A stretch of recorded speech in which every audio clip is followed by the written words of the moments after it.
इब्रानियों की पत्री उसका 11 अध्याय और उसका 22 पद से लेकर के 25 पद तक 26 पद तक हम लोग पढ़ेंगे। और इसमें इस प्रकार से लिखा है, मैं पढ़ रहा हूं। विश्वास ही से मूसा के माता पिता ने उसको उत्पन्न होने के बाद 3 महीने तक छिपा रखा, क्योंकि उन्होंने देखा कि बालक सुंदर है और वे राजा की आज्ञा से ना डरे। विश्वास ही से मूसा ने सियाना होकर फिरौन की बेटी का पुत्र कहलाने से इनकार किया, इसलिए कि उसने पाप में थोड़े दिन के दुख भोगने से परमेश्वर के लोगों के साथ दुख भोगना अधिक उत्तम लगा। उसने मसीह के कारण निंदित होने को मिस्र के भंडार से बड़ा धन समझा, क्योंकि उनकी आंखें फल पाने की ओर लगी थी। आमीन। इस वचन में मूसा के जीवन के बारे में हम लोग पढ़ते हैं। मूसा का जन्म मिस्र देश में हुआ, इस बात को सभी कोई जानते हैं। अगर नहीं जानते हैं तो हम लोग कह सकते हैं मूसा का जन्म मिस्र देश में हुआ। और उस गुलामी में जब इस्राएली लोग थे, उस समय में उनका जन्म मिस्र देश में होता है। और उस समय में फिरौन जो है, जितने भी लड़के बच्चे पैदा होते थे उनको मारने का आदेश दे दिया था। लेकिन उस समय में मूसा जन्मा तो उस समय सिफ्रा और फुआ ये दोनों भाई वहां पर थी। उन्होंने उनको ऐसा नहीं किया, जो आदेश राजा का था उसको उन्होंने अनागारिता किया और उन्होंने उनका आज्ञा को नहीं माना। और वे उस बच्चे को एक टोकरी में छिपा करके उसको छोड़ दिया उस नदी में जहां पर नहाने के लिए गया था। और उसको निकाला गया और उसको पालन पोषण किया गया। एक राजा के घर में मूसा का पालन पोषण होता है। मेरे प्रियो, वो मूसा जो है वो राजा के घर में अब राजकुमार बना है और एक राजा की बेटी का बेटा का अधिकार उनको मिला है। और ये बहुत बड़ा धनवान राजा है। और वो धनवान राजा जो है उस देश में अगला जो है वो राजा बनना है मूसा को। और उसका पालन पोषण, उसका शिक्षा दीक्षा मिस्र देश के शिक्षा के अनुसार से उनको दिया गया। और वह बहुत ही मिस्र देश की जो शिक्षाएं हैं उन सारी शिक्षाओं को उन्होंने हासिल किया। लेकिन जब वह सियाना हुआ, यहाँ पर लिखा है जब वह सियाना हुआ तो अपने आप को पहचाना, पता नहीं रंग से पहचाना या बोली से पहचाना नहीं कह सकते हैं। लेकिन बड़ा होने के बाद में इस बात को उसने जाना कि मैं मिस्री नहीं हूं, मैं इब्री हूं। और उसने इस बात को जाना कि मैं इस्राएलियों का बच्चा हूं, इस्राएली बच्चा हूं। और इस बात को जाना। और वो बड़ा भंडार, जो फिरौन का बहुत बड़ा भंडार, बहुत धनवान आदमी, उसका जो भंडार था, बहुत धन था, संपत्ति था, नौकर चाकर था, सारा चीज को उसने इस बात को जाना। अगर हम लोग निर्गमन की किताब में पढ़ते हैं 2 अध्याय का 10, 11 और 12 पद में, उसको हम लोग नहीं पढ़ेंगे क्योंकि मुझको और कुछ बातें बोलना है। लेकिन आप अगर लिख रहे हैं तो लिख सकते हैं। उसमें लिखा है कि जब वो बड़ा हो गया तो उस समय में देखा कि इस्राएली लोगों को बहुत सताया जा रहा है। और उस समय में इस बात को जाना।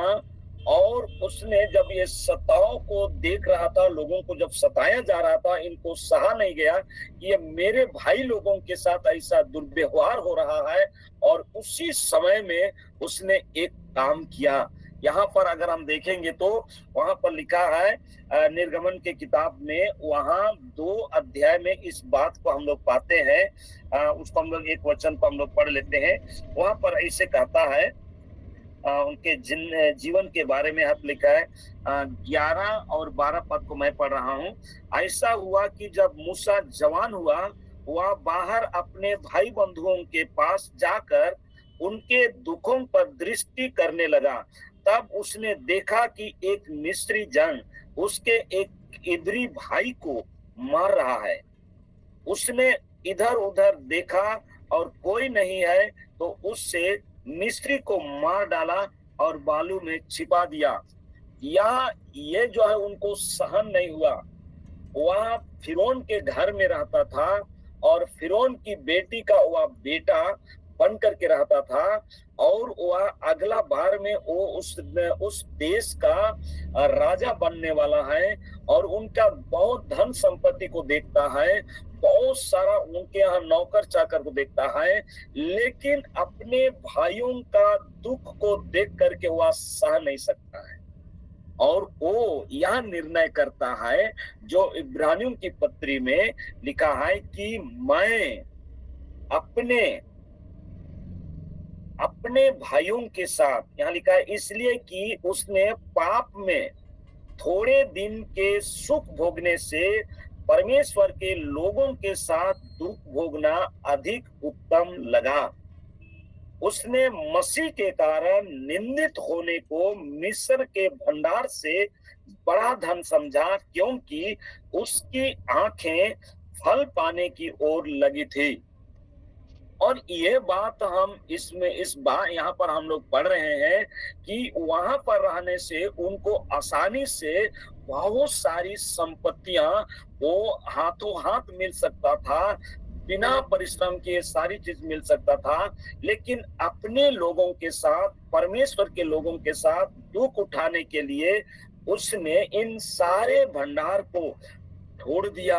और इस बात को हम लोग पाते हैं कि मूसा का जीवन जो है, परमेश्वर उसको वहां उनके अंदर में काम कर रहा था, और वहां से वह भागा और उसके बाद में एक जगह पर रहा और मिद्यान देश में वो रहने लगा।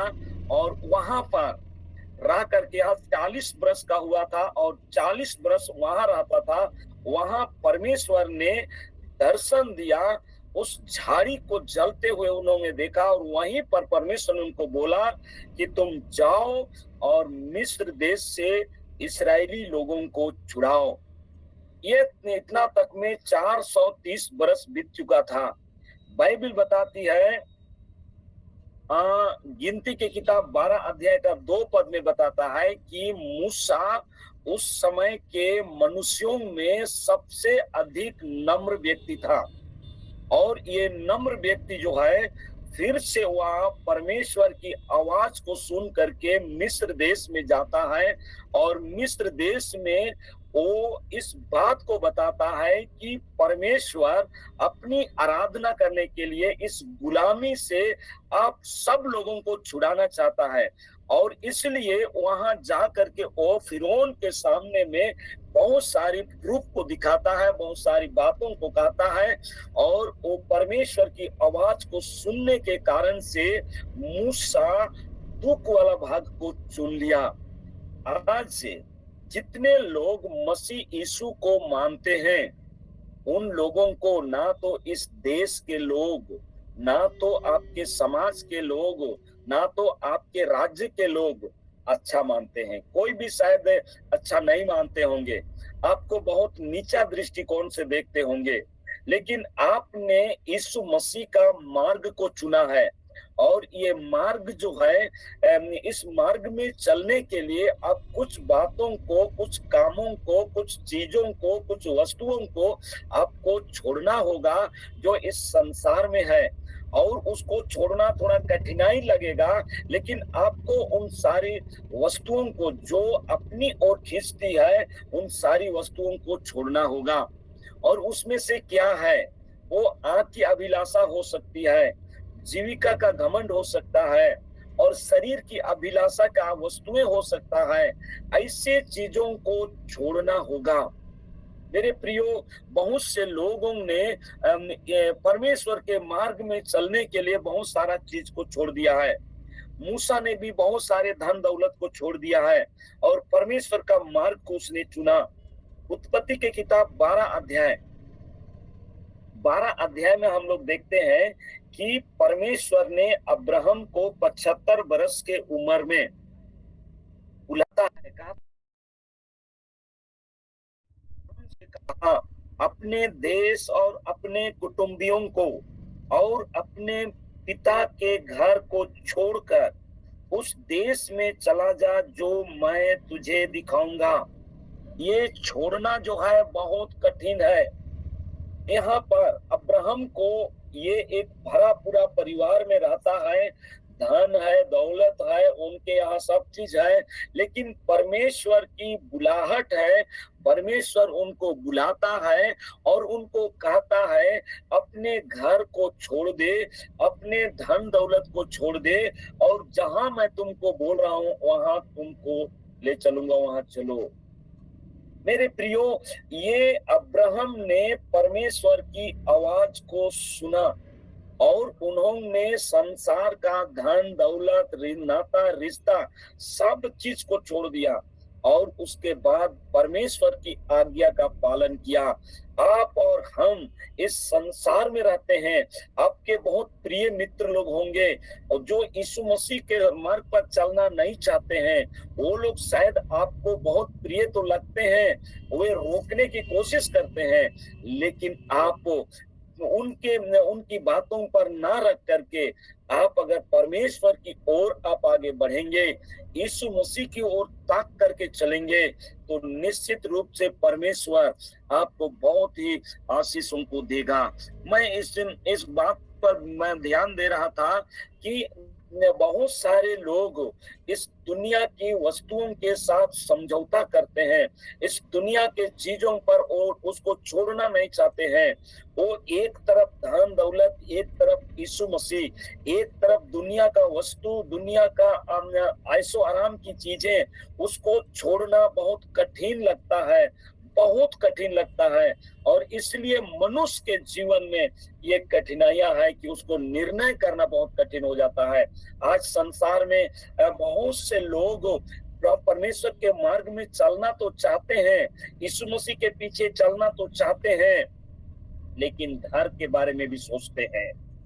एक ने आया यीशु मसीह के पास, बोला पहले घर वालों से विदा हो लेता हूँ। एक सोचता है, एक बोलता है मैं अपने पिता को चूम करके आऊं। यीशु के पीछे चलने के लिए इस दुनिया का चीजों को छोड़ना होगा, तभी हम लोग परमेश्वर के इच्छा को पूरा कर सकेंगे।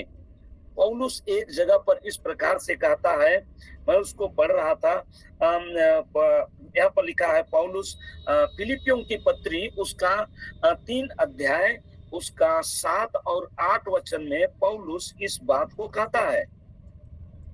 आप लोग में अगर आप खोल रहे हैं तो आप देखिए, खोलिए वहां पर 3 अध्याय उसका 7 और 8 वचन को मैं पढ़ रहा हूं। यहाँ पर ऐसा लिखा है, परंतु जो जो बातें मेरे लाभ की थी उन्हीं को मैंने मसीह के कारण हानि समझ लिया है, वरन मैं अपने प्रभु मसीह यीशु की पहचान की उत्तमता के कारण सब बातों को हानि समझता हूँ, जिसके कारण मैंने सब वस्तुओं को हानि उठाई और उन्हें कूड़ा समझता हूँ, जिससे मैं मसीह को प्राप्त करूं। ये दुनिया का सारा चीज को पौलुस बोलता है मैं कूड़ा समझता हूँ। जो लाभ की है, जो मेरे शरीर की लाभ के लिए है, जो मेरे जीवन की लाभ के लिए है, उसको मैं मसीह की उत्तमता के कारण से मैं छोड़ करके मैं मसीह की उत्तमता की ओर आगे बढ़ना चाहता हूँ। इन सारी चीजों को, मैं दुनिया की वस्तुओं को मैं कूड़ा करकट समझता हूँ। मेरे प्रियो, मसीही होने के कारण से आपके जीवन में बहुत कठिनाइयां होंगी। आपके परिवार के लोग आपको मसीह में चलने से आपको रोकेंगे, मसीह की ओर जाने से आपको रोकेंगे, दुनिया की चीजें आपको रोकेंगी और वो चीज आपको अपनी ओर आकर्षित करेंगे। लेकिन आपका निर्णय करें, आप निर्णय कर चुके हैं अगर उसमें चलने के लिए, आगे बढ़िएगा उत्तमता की ओर, मसीह की उत्तमता की ओर आगे बढ़ें, तभी हमें प्रतिफल मिलेगा।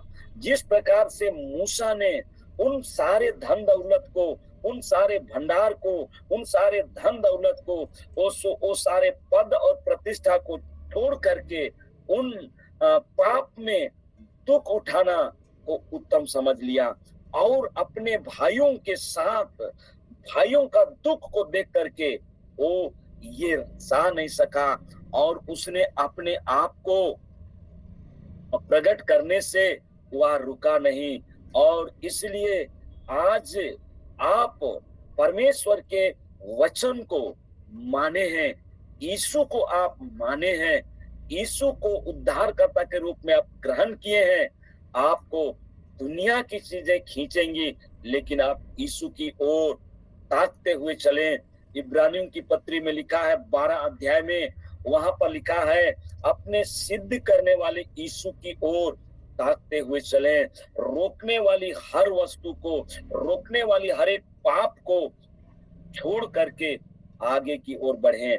मेरे प्रियो, जब हम आगे बढ़ेंगे सफलता को पाएंगे। मूसा ने आगे बढ़ा और सफलता को पाया और वो इस्राएली लोगों को मिस्र देश की गुलामी से, जो 430 वर्ष की गुलामी में थे, उन लोगों को वहां से निकाला और वह सफल हुआ। मेरे प्रियो, यदि वह मिस्र देश में ही रहता तो इस्राएली लोगों को छुटकारा देने वाला या उनका अगुवाई करने वाला अगुवा के रूप में खड़ा नहीं हो सकता था। हम देखते हैं अब्राहम का जीवन में भी, उसने भी घर को छोड़ा, माँ बाप को छोड़ा और सारे चीज को छोड़ करके, धन दौलत को छोड़ करके वो लूत को साथ में लेकर के वो चला गया। और परमेश्वर इनको भी आशीषित किया, छोड़ा नहीं, उनको भी त्यागा नहीं। और प्रभु उनको इतना ऊंचा उठाया कि वो पूरे दुनिया का, विश्व का कहना चाहिए, विश्वास का पिता कहलाया, परमेश्वर का मित्र कहलाया। इतना मित्र कहलाने वाला, परमेश्वर की आज्ञा के अनुसार चलने वाला बना। मेरे प्रियो, आप इस दुनिया के चीजों को अगर छोड़ेंगे तो आपको परमेश्वर उत्तम से उत्तम जगह पर उठाएगा और आपको और अधिक बढ़ाएगा। मैं ऐसे परमेश्वर के वचन से पढ़ रहा था तो मत्ती रचित सुसमाचार उसका 4 अध्याय 19 पद में लिखा है, कुछ चीजों को हमें छोड़ना होगा मसीह के कारण से। मसीह के कारण से हमको उन सारी चीजों को छोड़ना होगा। वहां पर लिखा है, पतरस जो है वो जाल को वो संवार रहा था, बना रहा था, धो रहा था। यहाँ पर लिखा है, यीशु आया, वहां पर कहा, मेरे पीछे बोलो और मैं तुम्हें मनुष्यों का पकड़ने वाला बनाऊंगा। और उस समय में बिना सोचे, या तो सोचा मुझको नहीं मालूम, लेकिन वो जो है वहां से जाल को छोड़ दिया और यीशु के पीछे चला। और इस कारण से हम इस बात को जानते हैं, वो पतरस आगे चल करके सफल हुआ। कई बार पतरस के जीवन में उतार चढ़ाव आई, लेकिन उसने जाल को छोड़ दिया और वहां आगे बढ़ा। वही पतरस एक दिन प्रचार करता है पेंतीकोस्त के दिन में और 3000 लोग मन फिराते हैं, बहुत बड़ा एक प्रचारक बनता है। मेरे प्रियो, हम देखते हैं मत्ती के किताब में 9 अध्याय उसका 9 वचन में लिखा हुआ है, एक चुंगी लेने वाला एक व्यक्ति था और वो चुंगी लेने वाला जो वो चुंगी लेता था जिसका नाम मत्ती था, और उसने उस चुंगी लेने का काम को उसने छोड़ दिया, चुंगी लेने का काम को उसने छोड़ दिया। और उस दिन से वह परमेश्वर के वचन को सुना था यीशु मसीह की आवाज को सुना था और वह यीशु के पीछे चला, यीशु का चेला बना, वह भी महान काम किया।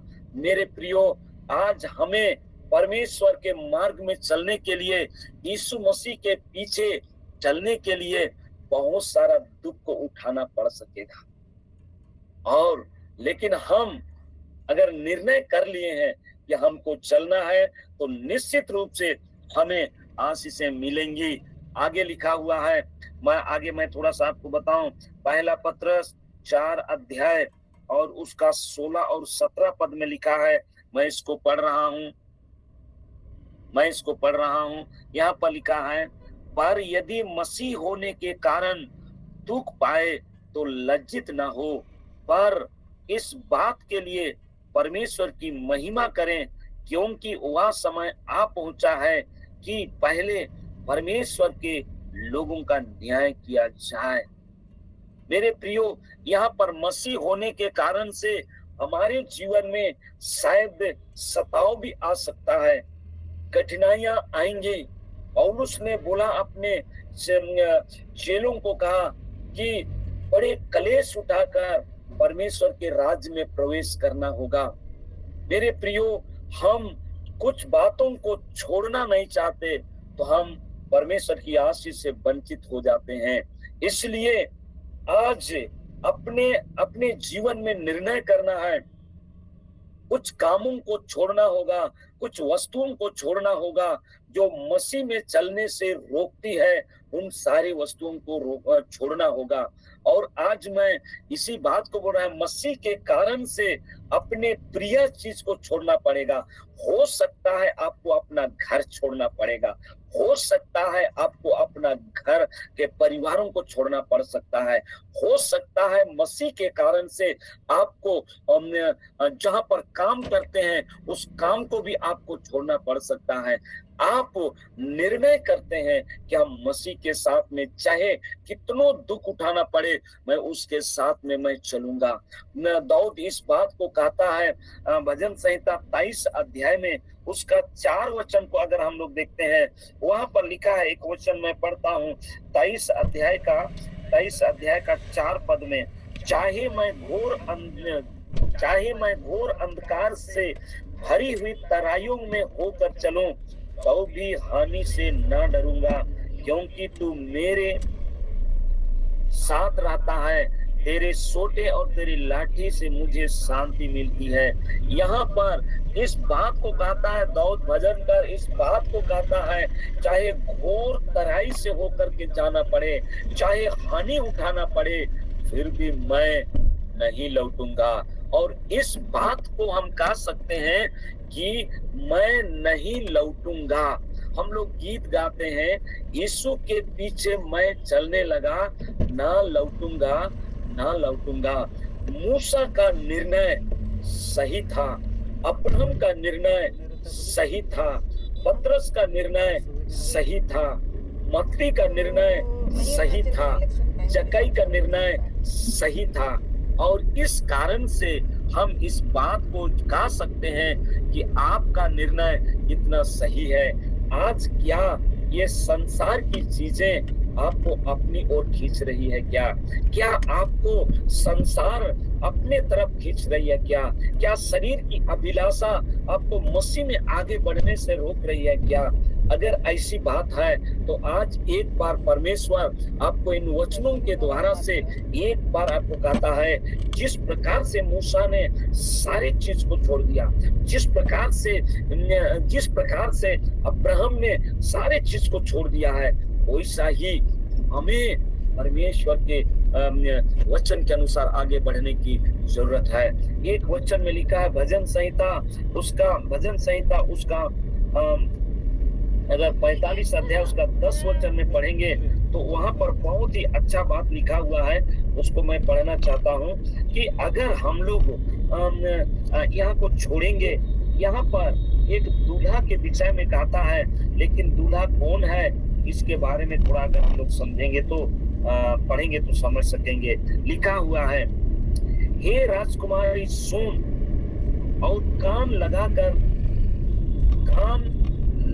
ध्यान दे, अपने लोगों और अपने पिता के घर को भूल जा, और राजा तेरे रूप की चाह करेगा, क्योंकि वह तो तेरा प्रभु है, तू उसे दंडवत कर। ये प्रभु जो है वो हमारा प्रभु वो है, और वो उसको इसलिए हमें घर की वस्तुओं को, अपने माँ का घर को छोड़ने के लिए, शादी के समय में लोगों जब लड़की के बोला जाता है कि अपने घर को, अपने घर वालों को, अपने रिश्तेदारों को आपको छोड़ना होगा, तब राजा तेरा चाह करेगा, ऐसा कहा करके प्रचार करते हैं। मेरे प्रियो, राजा जो कौन है और राजकुमारी कौन है? राजकुमारी हम लोग हैं, और हम कलीसिया के लोग हैं, और राजकुमारी के समान हैं, और वो जो है वो वहां जाना चाहते हैं तो वह राजा के पास में। राजा जो है वह यीशु मसीह है, और उससे एक दिन विवाह की बात लगी है वो होगा, और इसलिए इस दुनिया का चीजों को तो छोड़ना ही होगा। कुलुस्सियों की पत्री उसका 3 अध्याय 1 और 2 पद में लिखा हुआ है, पृथ्वी पर की नहीं, स्वर्ग पर की वस्तुओं पर ध्यान लगाओ। हम लोगों को स्वर्ग की वस्तुओं पर ध्यान लगाना है। शायद दुनिया में हमारे लिए उतना अच्छा चीज नहीं मिला होगा, लेकिन स्वर्ग में उत्तम चीज को हमको परमेश्वर ने दे दिया है। इफिसियों की पत्री में लिखा है, 1:3 पद में लिखा है, वहां पर कहता है कि सभी आशीषें, स्वर्गीय आशीषों को प्रभु यीशु मसीह में आप और हमको दे दिया है। आज हमें पीछे की ओर नहीं मुड़ना है, आगे की ओर चलना है। एक दिन पतरस पीछे मुड़ करके कहा, प्रभु मैंने सारे काम, सब चीज, घर बार, सब चीज को मैं छोड़ करके आया, मुझको क्या मिलेगा? उसको बोला कि तुम्हें 100 गुना मिलेगा, 100 गुना मिलेगा। मेरे प्रियो, हमें 100 गुना मिलेगा। हम छोड़े हैं, अच्छा चीज किए हैं, अच्छा हुआ है कि हम छोड़ दिए हैं, क्योंकि हम छोड़े हैं तो इसका मतलब है कि हमें अच्छा चीज मिलेगा। जो पृथ्वी की है उससे अच्छा चीज मिलेगा। ये पृथ्वी जो है तेरा शरीर का घर होगा, लेकिन हमें अच्छा चीज मिलने वाला है। और इसलिए हम लोगों को, हम सब लोगों को उसकी ओर ध्यान लगा करके चलना है, यीशु मसीह की ओर ध्यान लगा करके चलना है, यीशु मसीह के बातों को मान करके चलना है। अगर आपको यीशु मसीह आज बुला रहा है, छोड़ दो उस काम को, छोड़ दो उस वस्तु को, छोड़ दो उसको, तो हमें छोड़ करके यीशु के पीछे चलना है, उसकी आवाज को सुनना है, उसको पहचानना है, और मसीह की उत्तमता में हम लोगों को आगे बढ़ना है। आज मसीह तो दुनिया में बहुत सारे लोग हैं, लेकिन क्या मसीही लोग, सारे के सारे लोग क्या परमेश्वर के राज के वारिस होंगे? बाइबल बताती है, हे प्रभु कहने वाले सब परमेश्वर के राज्य में नहीं प्रवेश करेंगे, लेकिन वही जो पिता की इच्छा के अनुसार चलते हैं, उनकी बुलाहट को सुनते हैं, उनकी बुलाहट को सुन करके चलते हैं। जैसे परमेश्वर बुलाया, उससे ही सारे चीज को छोड़ करके जो निर्णय किए हैं, ये निर्णय आपका जो ये निर्णय है, आज आप यीशु मसीह के पास आए हैं, इस निर्णय को आप दृढ़ता से थमे रहिए। और आगे मैं कुछ बातें बोल करके अंत करूंगा।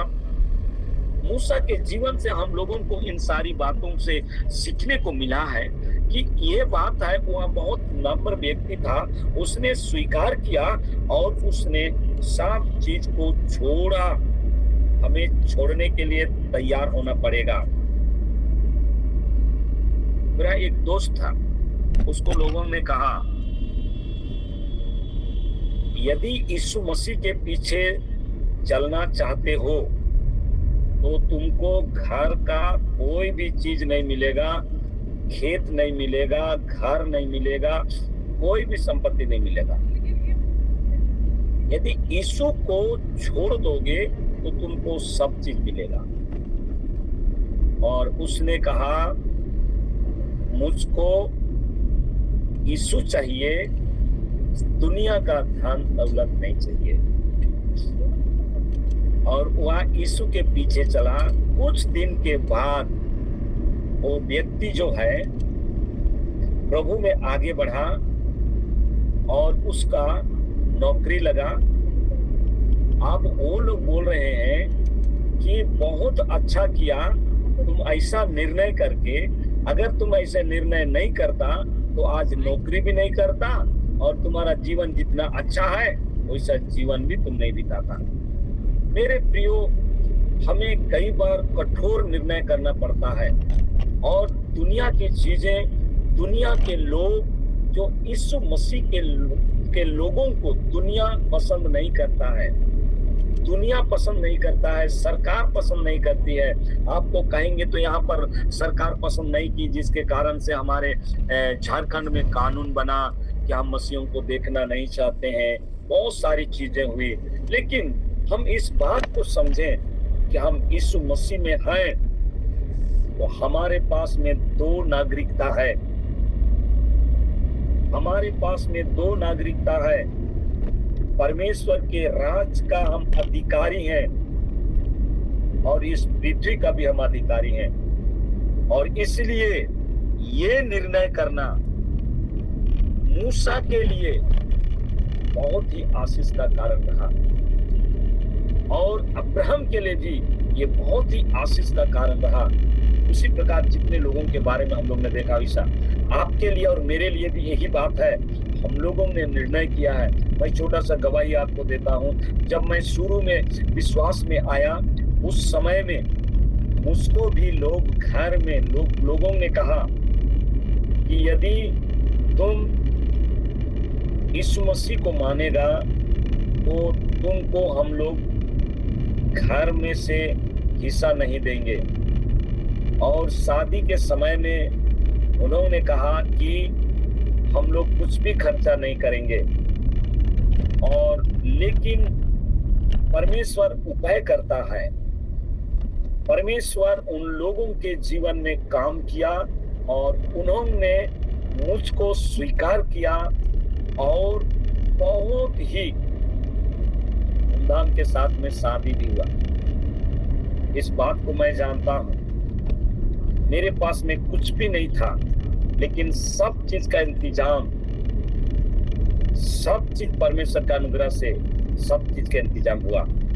और उसके बाद में आज पीछे की ओर देखता हूं, जो मैं वो किया था उसको पीछे की ओर देखता हूं, तो आज जिस जगह से मैं सेवकाई को शुरू किया, जहां से मैं विश्वास में आया, वहां से सेवकाई को शुरू किया, तो आज उस ब्लॉक में, पानो ब्लॉक में 45-46 पास्टर लोग मेरे विश्वास करने के बाद में लोग वहां पर विश्वास किए। और मैं उस क्षेत्र में मैं इस बात को कहता हूं कि बहुत सारे पास्टर लोग आज सेवा कर रहे हैं। यदि मैं उसी समय पीछे हट जाता तो वे लोग होते या नहीं होते मैं नहीं कह सकता हूं, लेकिन आज मैं उनको देखने पा रहा हूं। इसलिए मेरे प्रियो, मैं कहना चाहूंगा कि आप जो निर्णय किए हैं ये बहुत अच्छा निर्णय है। इस निर्णय में बने रहिए और इसमें आप अडिग रहिए और इसमें आप चलते रहिए। परमेश्वर आपके लिए मार्ग खोलेगा, परमेश्वर आपके लिए रास्ता खोलेगा। लाल समुद्र दो भाग हो सकता है, वो यरदन नदी उल्टा बह सकता है, तो आपके जीवन में भी परमेश्वर अद्भुत काम को करेगा। इसलिए आज रात को मैं आपको प्रोत्साहन कर देता हूं, आपको प्रोत्साहित करता हूं कि आप जो निर्णय किए हैं ये बहुत ही उत्तम किए हैं और इसमें आप आगे बढ़िए।